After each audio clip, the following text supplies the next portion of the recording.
創作心理学ラジオの時間だな。俺はガックンだ。やっほー、ルーだよ。やっとだわ。ガックン、聞いてよ。私さ、最近 X のタイムライン開くのが怖いんだよね。ほう。フォローしてる絵師さんの新作がバズってて、何千いいねとかついてるの。それ見た後に自分の投稿を見たら20いいねで、もう1時間くらいぼーっとスクロールして、結局何にも書けなくなっちゃった。それはやばいな。やばいの？他人と比べて落ち込むのをそのまま繰り返してると、創作意欲が完全に枯れる。最悪作品を作ること自体やめちまうケースもある。私もそうなりかけてた。安心しろ。お前が弱いわけじゃない。これは社会的比較っていう人間の脳に最初から組み込まれた心理メカニズムだ。脳のバグってこと？そうだ。今日はこの比較癖の正体と止めるための具体的な方法を3つ教えてやる。聞きたい。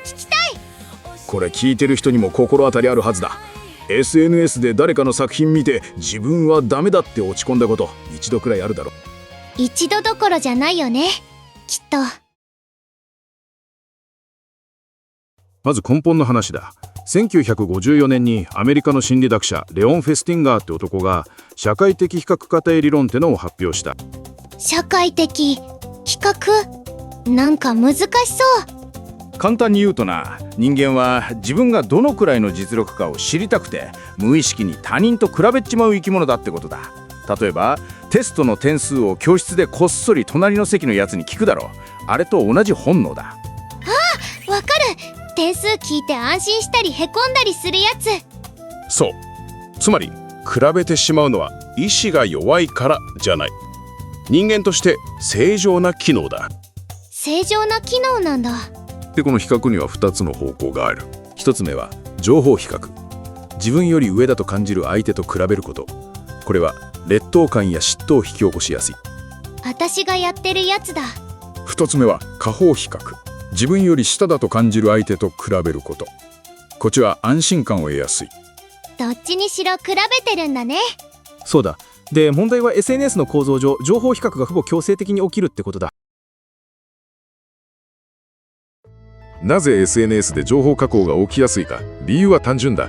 人は SNS に人生のハイライトしか投稿しないからだ。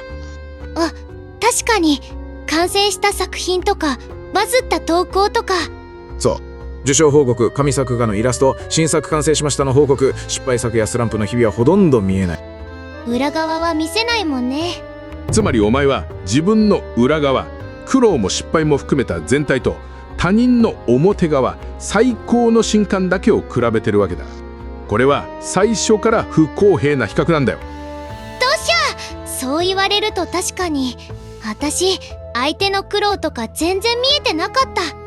くさ、不公平な匂いがするやと。しかも研究で分かってるのが SNS の受動的利用が一番メンタルに悪いってことだ。受動的。自分は投稿せず他人の投稿をスクロールして見てるだけの状態だ。例えるならパーティーに行って誰とも話さず壁際で他人の楽しそうな姿だけ見てるみたいなもんだ。うわ、それめちゃくちゃ辛い。逆に自分から投稿したりコメントしたりする能動的利用はネガティブな影響が軽減されるというデータもある。見てるだけが一番ダメなんだ。ここで創作者特有の話だ。なぜクリエイターは SNS の比較で特に傷つきやすいのか。他の仕事と違うの？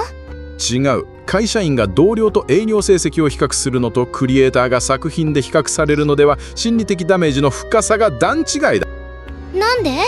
作品には自分の感性、価値観、人生経験が込められてるからだ。作品を否定されると自分自身を否定されたと感じやすい。営業の数字は数字でしかないが、作品はお前の分身だ。私まさにそれだ。いいね少ないと私の絵なんて誰も求めてないって思っちゃう。しかもな、面白い話がある。比較ってのは理想がある分野でしか発動しないんだ。どういうこと？例えば絵に特にこだわりがない人は自分より上手い絵師を見ても何とも思わないで純粋に楽しめる。でも絵で食いたいって理想がある人は同じ状況で打ちのめされる。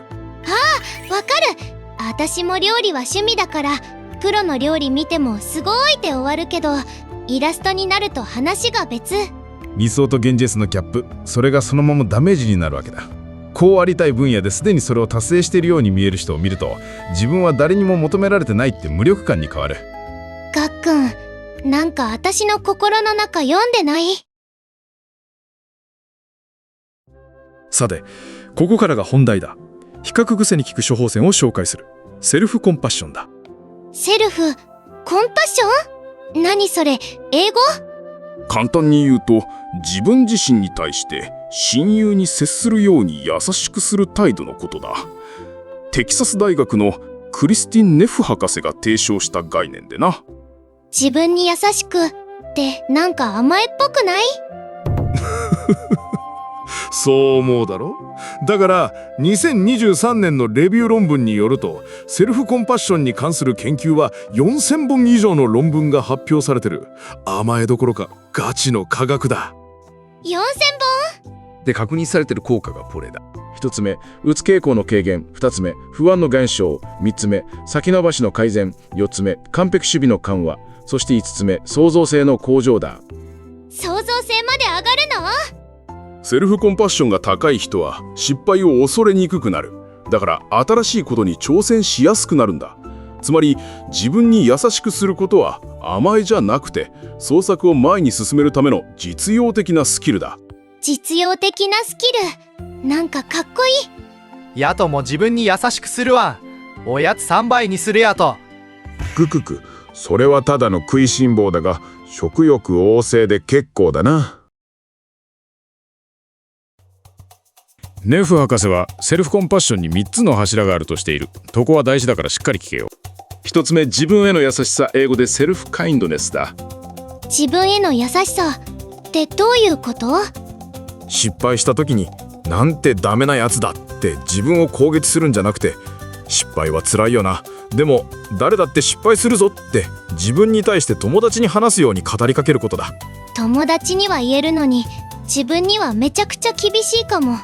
2つ目、共通の人間性、コモンヒューマニティだ。共通の人間性？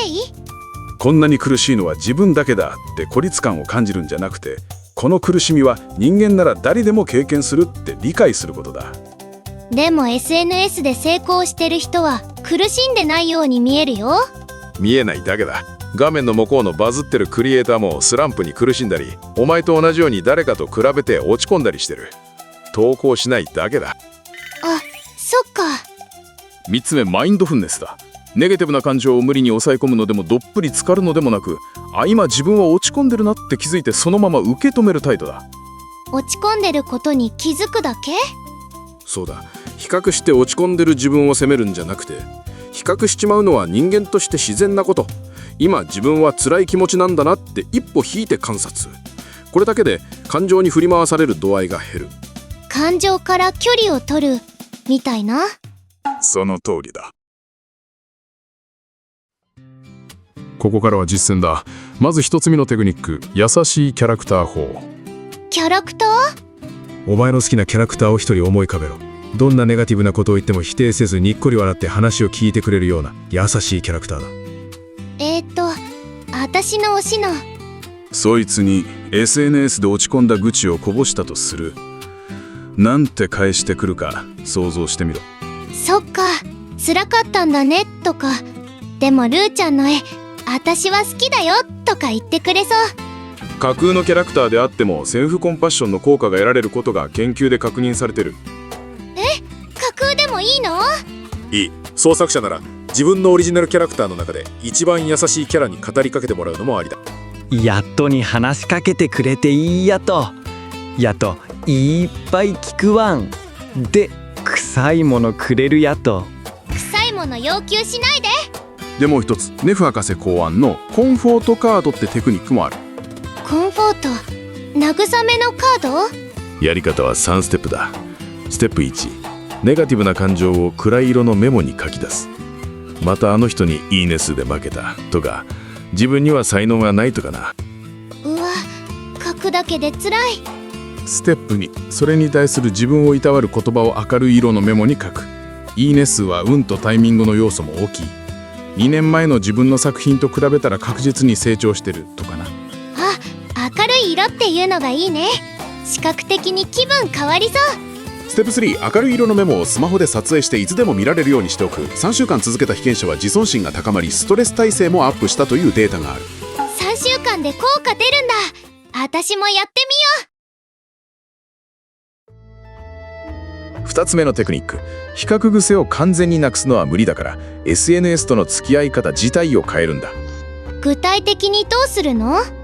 まず一番手っ取り早いのは、比較が起きる可能性をシャットダウンすることだ。シャットダウン？ SNS をやめろとは言わないが、見る時間を減らせ。1日15から20分に制限する。スマホのスクリーンタイム機能を使えばいい。15分？短くない？ちなみに Chrome 拡張機能で YouTube の他人の動画を非表示にするって方法もある。自分の動画以外表示されない設定にしてる人もいる。そこまでやるんだ。そこまでやるんだよ。視覚しない環境を物理的に作る。意志の力に頼るな。環境を変えろ。これが鉄則だ。意志じゃなくて環境。なるほど。あと重要な注意点がある。比較は他者だけじゃなく過去の自分に対しても発動するぞ。過去の自分？昔描いた絵はあんなにいいねされたのに、今はとか、前の動画は再生数多かったのに、今回はこれも立派な比較癖だ。あ、それもやっちゃう。だから比較先を変えるんだ。3ヶ月前の自分の作品を見返してみろ。他人じゃなく過去の自分の成長を確認するための比較ならポジティブに使える。過去の作品を見返すか。それなら私にもできそう。で、SNS の使い方を変えるだけじゃなく、もう一歩踏み込んだ方法がある。デジタル断食だ。断食？ご飯抜くの？クック、安心しろ。ご飯は食べていい。デジタルの断食だ。あ、そっか。1日に強制フィニッシュ分割くんとら60分。何もしない時間を作る。その間はスマホ禁止、ネット禁止、テレビも禁止だ。何もしない。って何すればいいの？何もしないんだよ。窓の外を見る、散歩する、ぼーっとする。可能なら丸1日デジタル断食に使うのもいい。一日丸ごと？私無理かも。スマホないと不安で。その不安が問題なんだよ。情報の過剰摂取で脳がオーバーヒートしてる状態だ。エンジン回しっぱなしの車と同じで、たまにエンジン切らないと壊れるぞ。私の脳壊れかけてたかも。野党は毎日何もしてないやだ。天才やだ。ククク、天才だな。まあ、人間の場合はただのニートだが。最後、3つ目のテクニック。これはセルフコンパッションとは少し違うが、比較癖に効く強力な方法だ。畏敬の念を意図的に感じる時間を増やすことだ。畏敬？宇宙、大自然。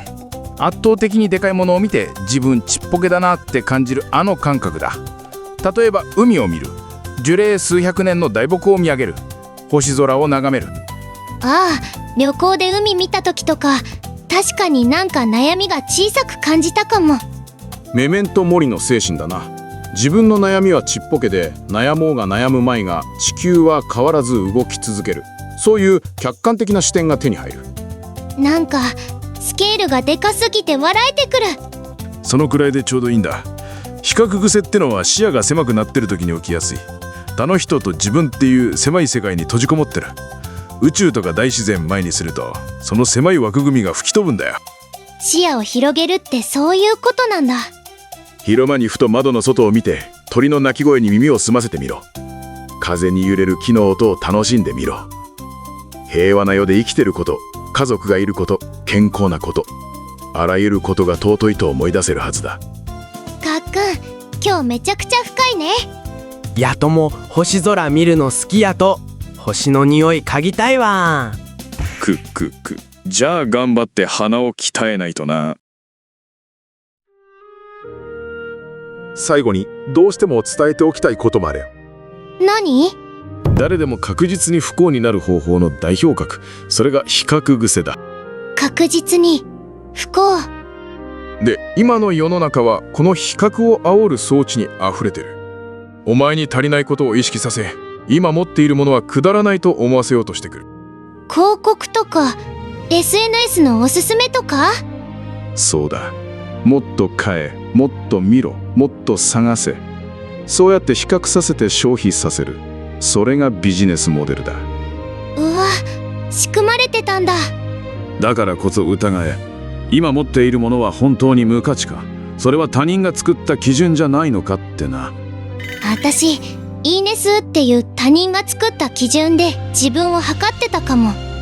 情報比較にもモデリングっていうポジティブな使い方はある。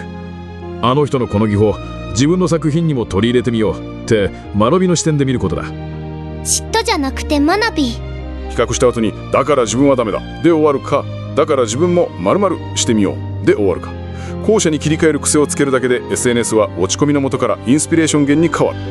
だから自分もか覚えとく。ただしそれができない日もある。そんな日は無理せず SNS を閉じろ。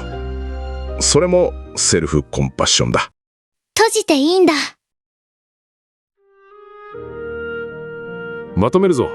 今日の処方箋は3つだ。1つ目、セルフコンパッション。優しいキャラクター法やコンフォートカードで自分を責める代わりにねぎらう習慣をつける。架空のキャラでも OK なんだよね。2つ目、SNS との距離を変えろ。時間制限、デジタル断食、環境を物理的に変える。意志の力に頼るな。Chrome 拡張で YouTube の他人の動画を消すのが衝撃だった。3つ目、畏敬の念。海を見ろ、星空を見ろ、鳥の声を聞け。比較癖は視野が狭い時に暴走する。でかいもんを見て視野を広げろ。メメントモリ。私の悩み、宇宙から見たらちっぽけだよね。他人と比べて落ち込むのはお前が弱いからじゃない。人間の脳がそう作られてるだけだ。大切なのは比べてしまった自分を責めるんじゃなく、優しく受け止めること。それが創作を長く続けるための一番の処方箋だ。がっくん、今日の話全部メモった。私、明日からコンフォートカードやってみる。それともう一つ、セルフコンパッションをもっと深く学びたいやつに本を紹介しとく。お、恒例のやつ。1冊目は子供のためのセルフコンパッション。クリスティン・ネフ博士のセルフコンパッションワークを噛み砕いた本だ。ネフ博士の本格版は分厚くて値段も張るが、こっちは読書慣れしてない人でも読みやすいし、ワークに取り組みやすい。子供向けなら私でもいけそ2冊目は奴隷の哲学者エピクテトス、人生の授業。セルフコンパッションではないが、悩みを認めて距離を置くって考え方が漫画で分かりやすく学べる。古代ローマの奴隷哲学者が教えてくれるよく生きるための知恵だ。う。漫画、私漫画なら読める。リンクは概要欄に貼っとくからチェックしてみてくれ。やとも読むんやと、本の匂いが好きわん。紙の本の匂いはいいやな。だが家具より読んだ方がいいよ。